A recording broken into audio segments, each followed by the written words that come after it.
Well, welcome and thank you for attending the Calving Rewards Terms of Reference webinar. My name is Andrew Morelli and I'm part of the MLA's producer adoption team. And this afternoon, this presentation will take a bit of a deeper dive into this Terms of Reference, which is very much focused around adoption and extension and very much around solving the effects of calving date on producer profitability.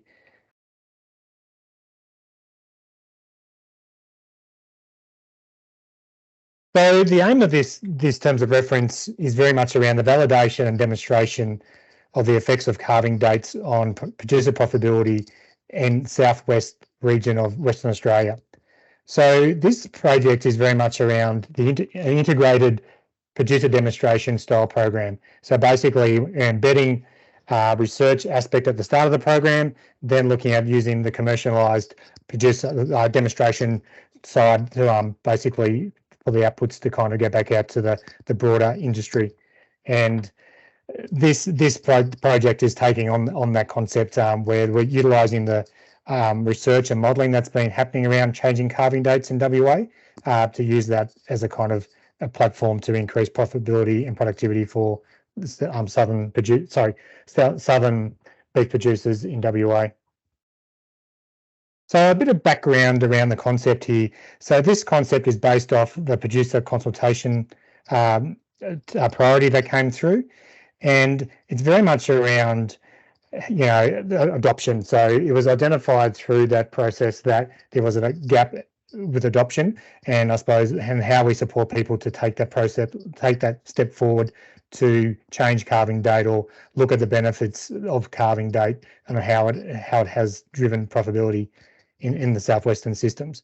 So most of you would know that a traditional beef system in the southern regions of WA are based around a calving date in autumn, and with the objective of turning off high percentage of calves in the spring or soon afterwards. When producers are calving in the autumn period in WA, they are looking to lock up 20 to 30% of their farm for fodder conservation to produce hay or silage in the later months, in the late winter, early spring, to obviously feed back to their cows in that calving period just before the season breaks. The downside to this approach is basically we're running a reduced number of cows, but also which reduces the lower stocking rate after the cows have calved. So there is a huge opportunity here to obviously increase profitability by looking at obviously a winter calving date or other calving dates which could fit into different systems in the southwest region of WA. Alternative as well, as producers need to look, beyond the farm gate when they're marketing these animals, is that, there is an oversupply of spring beef, then obviously a bit of a scarcity in that kind of autumn winter period. So this obviously is another avenue to increase profitability by looking at other marketing options to have saleable beef for these producers.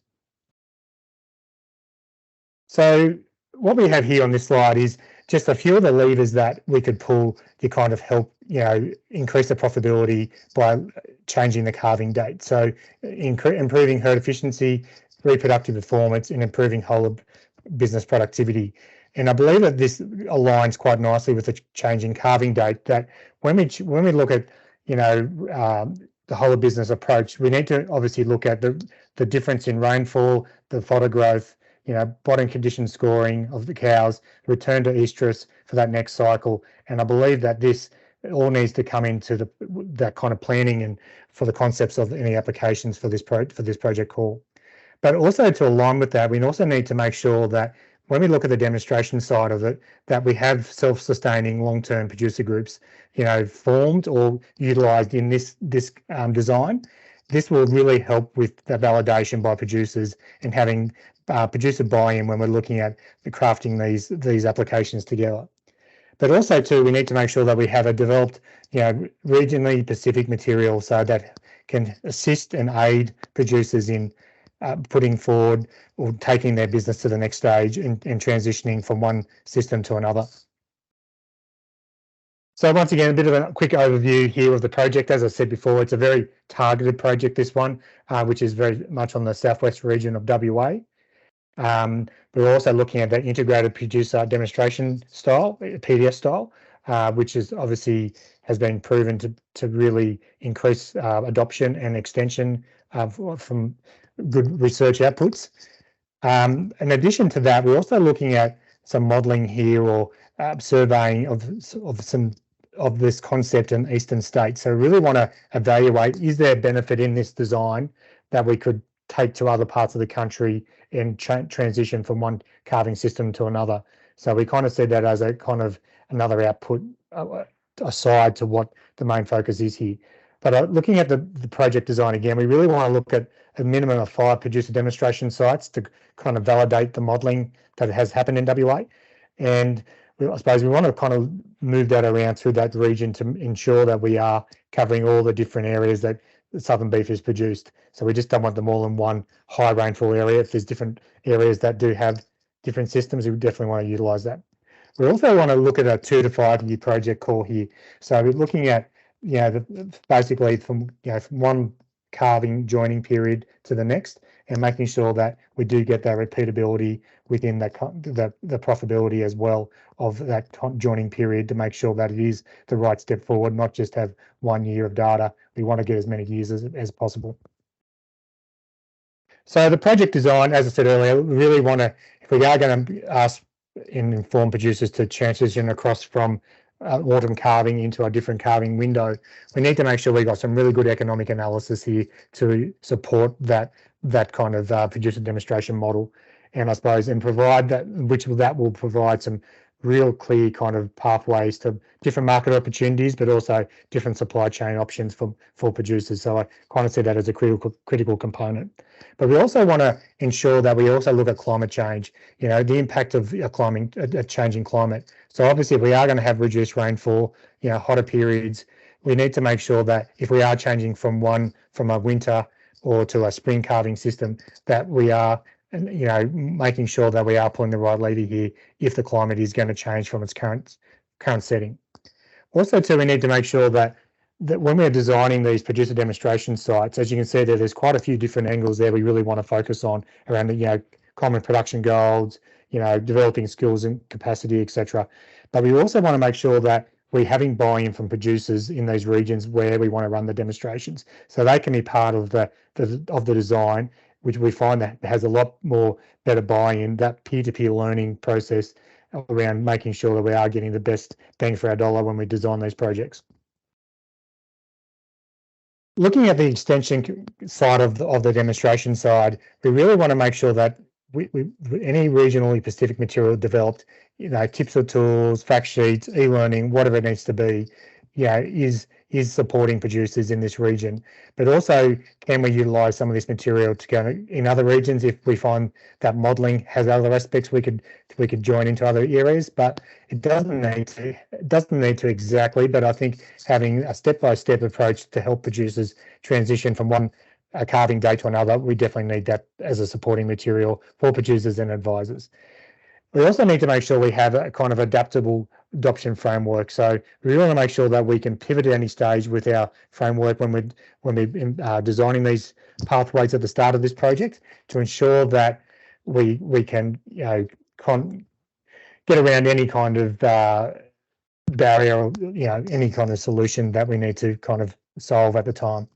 We also need to develop clear training opportunities, and I think this is where if people are moving calving dates, and we need to understand new genetic kind of traits they need to put into their calving to take on the new opportunities that arise, we need to make sure that we have those training opportunities involved, like Bredball, Fedball, or the Edge training program, or any other kind of training program outside that, like grazing matcher, PGSs, and things like that, so we can help these producers transition.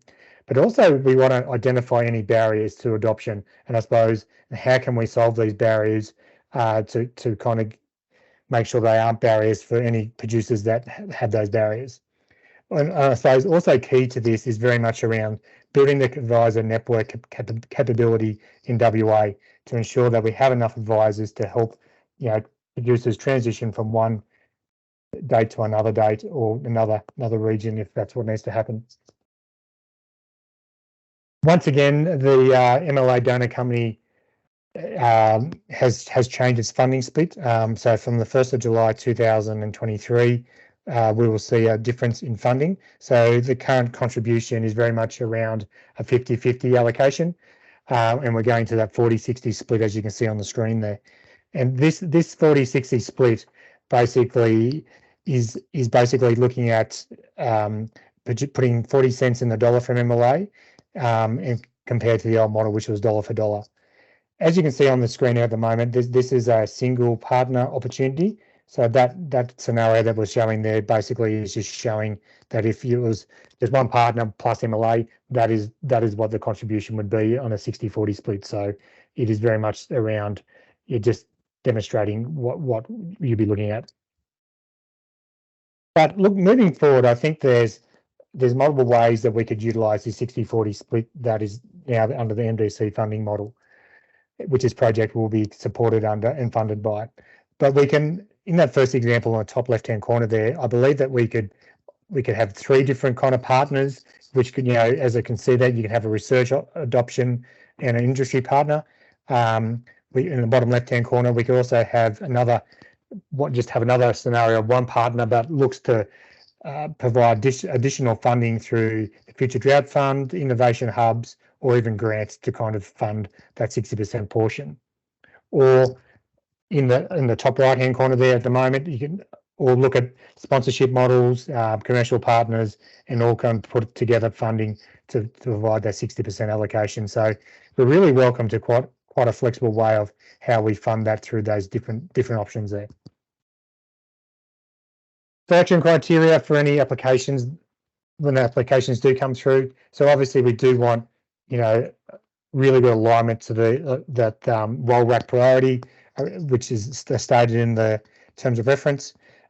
We also want to make sure that we have a great number of enthused producers for the core demonstration sites, but also want a great observer network. So, that to me is the key here. So it's great having the demonstration sites, but we also want to bring in other producers from other regions and show them what we're doing and really get them to engage, and then take those messages home and look to implement these changes if they feel that is going to increase their productivity and profitability of their sites. We also want to make sure that any kind of impact that we get through this project, is, as you can see in the process, we are showing that in the application.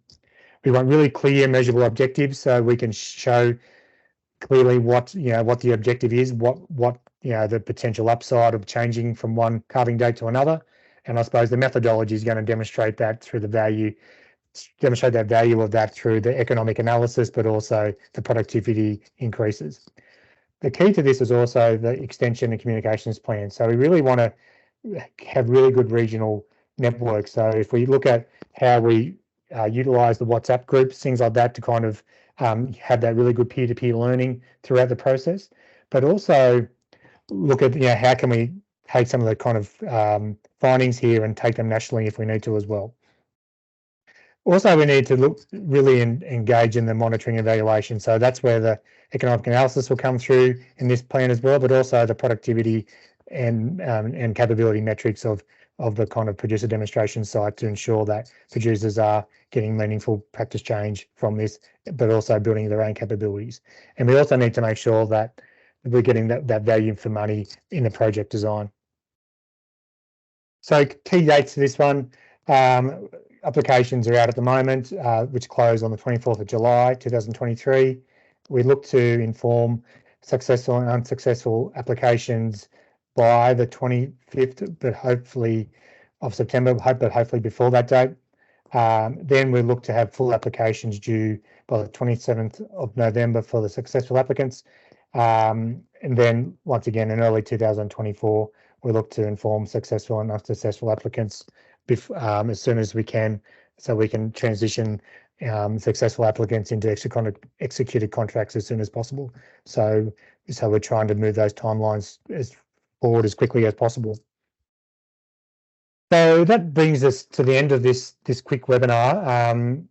We're just going to unmute everyone now to allow any questions. But if the unmuting doesn't work, please just put any comments into the chat, and we will try to address any comments or clarifications that are needed. Thank you.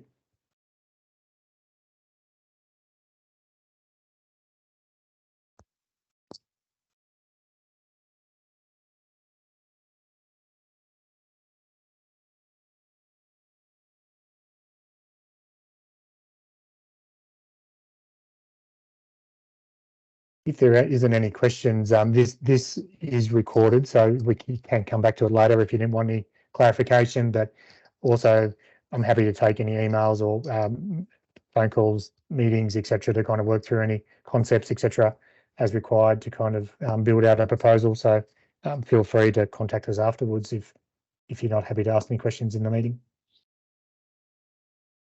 There is one in the chat there, Moz, about circulating slides. Yes, yep, that's not a problem at all. We can circulate them after the meeting to the people who are registered, so that won't be a problem at all. I would encourage people, though, to use the tender documents as a point of truth, and the funding arrangements should be available on the website for MDC. Yeah, great points. Thanks, Lindsay.